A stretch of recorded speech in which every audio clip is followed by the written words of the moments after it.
Bismillahirrahmanirrahim. Nahmaduhu wa nusalli wa nusallimu ala rasulihil karim wa ala alihi wa sahbihi ajma'in wan nasirina lidinihi ila yaumiddin. Kemarin kita sudah membahas permulaan sedikit dari bab sholat, sejarahnya, kemudian waktu-waktunya sholat. Nah, kemarin kita sudah bahas. Nah, malam ini tambah lagi dari bab sholat ini, yaitu mengenai syarat-syarat wajibnya sholat. Maknanya orang itu sudah punya atau sudah punya tanggung jawab sholat itu apa saja syaratnya, sehingga ketika sudah terpenuhi berarti dia wajib. Itu maksudnya syarat-syarat wajib. Karena nanti ada syarat-syarat sah, ada syarat-syarat wajib, ada syarat sah. Kalau yang sah itu yang mengesahkan, maknanya dengan syarat-syarat ini sholat menjadi sah. Kalau misalkan tidak ada, sholatnya tidak sah. Kalau ini syarat wajib, dengan syarat-syarat ini orang wajib sholat. Kalau tidak, berarti tidak wajib. Apa saja syaratnya? 3 aja.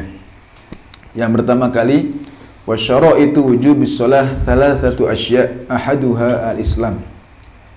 Ada 3. Yang pertama kali adalah beragama Islam.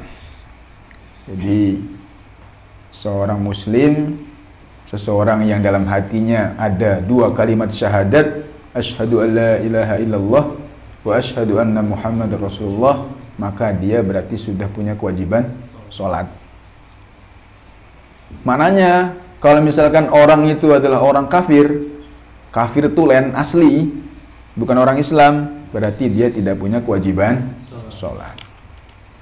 Bagaimana kalau misalkan dia masuk Islam? Dari kecil dia dalam keadaan tidak muslim. Nah, dalam keadaan contohnya agama Nasrani.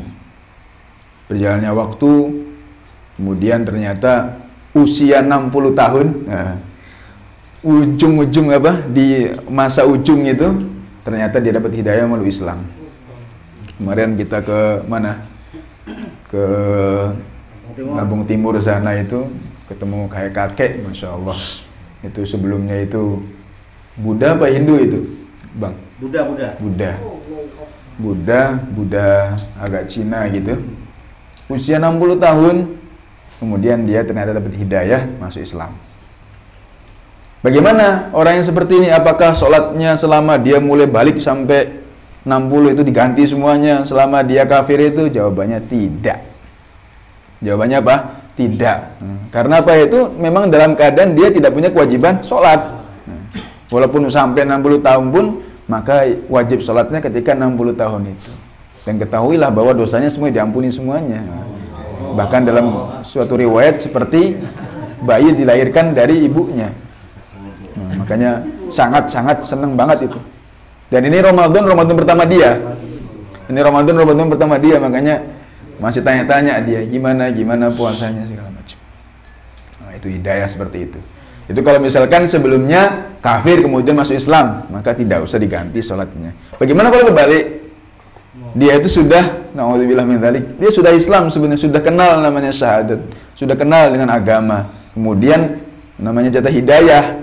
Ternyata mungkin karena ekonomi segala macam, tempatnya pelosok sana, suasana iman tidak ada, dakwah terutama juga nggak ada. Nah, akhirnya datang orang bawa mie sekedus, kemudian lepas Islamnya, contohnya seperti itu.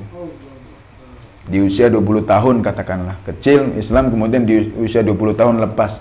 Tapi kemudian 5 tahun kemudian, umur 25 ketika dia merantau mungkin dari Gunung Kidul sana, merantau ke Bandar Lampung sini, mungkin ketemu Bang Agus mungkin. Nah, kan ngobrol-ngobrol kan, kita nggak tahu itu showroomnya kan itu berkah itu, banyak orang datang.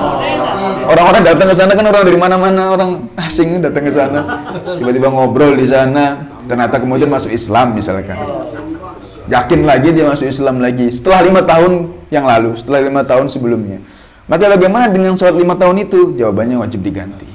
Karena dia meninggalkan sholat dalam keadaan sudah tahu tentang kewajiban sholat. Makanya 5 tahun itu diganti. Seperti itu. Jadi ini kembali lagi kepada syarat yang pertama. Syarat pertama adalah Islam. Sehingga kalau misalkan dia memang asli tidak Islam dari awal, asli kafir dari awal, maka tidak punya kewajiban. Tapi kalau misalkan dia pernah merasakan Islam kemudian ditinggalkan, malah punya kewajiban. Itu yang pertama, yaitu Islam, syarat orang wajib sholat.